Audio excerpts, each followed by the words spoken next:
Yeah, Angela Di Corpo. Wonderful. And this is Faye from Face Road Media. And Angela, what is your role for this exhibit? I am the marketing and PR director for Imagine Van Gogh. Wow. And you're from Canada. So have you traveled with this exhibit or you're here based in Boston? No, we've actually had the opportunity to do all the exhibitions across Canada. So that's what we've been doing the last 2 years. We were in Vancouver, we were in Edmonton, we were in Saskatoon, Wow. we were in Winnipeg, we were in Montreal and Quebec City. Oh my goodness.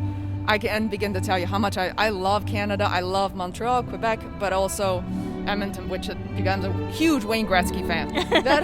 that aside, wow, what is it? I mean, I walked in, I just had this moment, I was trying not to cry, it's just like, it's so emotional. Yes. I think the great thing with this, I'm going to be honest from my perspective, it gives art to people who didn't have an opportunity to see art. The people that maybe are intimidated to go to a museum, or maybe just are not big art fans to go to a museum. It gives exposure to art to people that don't really have art.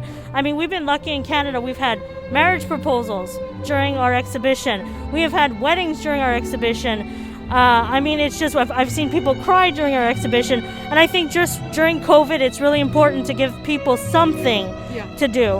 And I think we're very proud to be able to have done that for the last 2 years during the COVID situation, to bring some form of entertainment to each city we go to. Wow.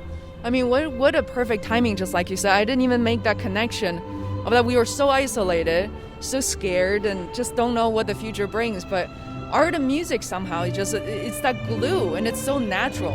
And how I feel is like, I don't need to, I mean, I've loved art. My mom's a master artist, but I almost feel like I don't need to know anything about art, and then I just get it, like the moment.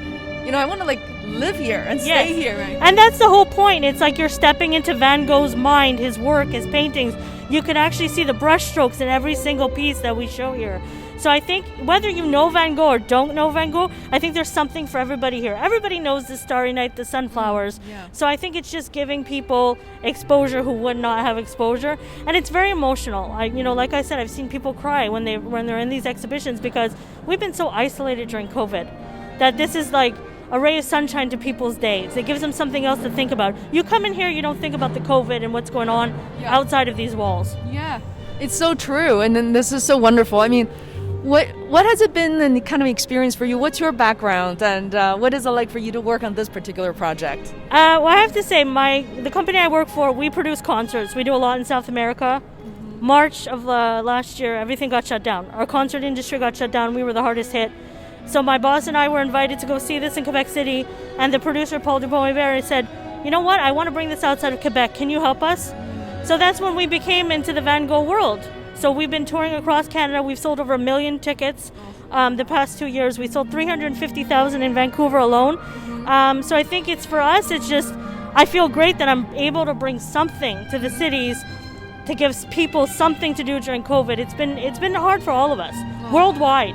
So the fact that we can bring some form of joy and entertainment, just a little bit, to people, I think that's what's important. And I think that's what I love about the concert industry, is when you walk out and the show's going on and you see all the happy fans and you see everybody singing, it's the joy you bring to people. And this is the same thing. We're bringing joy to people. Yeah.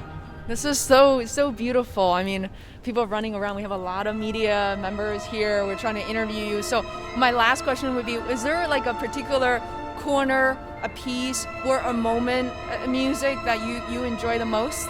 I have to say the introduction with the self-portraits, because it's so powerful, the music, that's my favorite. But I have to be like everybody else. I love the Starry Night. I watched Emily in Paris. I wanted my moment like Emily in Paris to be in the Starry Night. So yeah, I think there's moments that everybody's going to appreciate, but those are my two favorites. Wonderful. So good to meet you, Angela. Thank you. Really keep in touch. I would love to see, because I feel like you're growing as a person too throughout the past 2 years, interacting with the world. I think it's really about bringing people together as opposed to putting art at a pedestal, unreachable. So we would love to stay in touch and maybe even do a longer interview when you have time. Annabelle, actually, the creator who was here earlier, she has Imagine Picasso, which we have currently open in Vancouver, and we have Imagine Monet, which we have open in Montreal. So hopefully one of them will be coming down to Boston next year. Oh, I can't wait. Thank you so much. Thank you for having me. Thank you.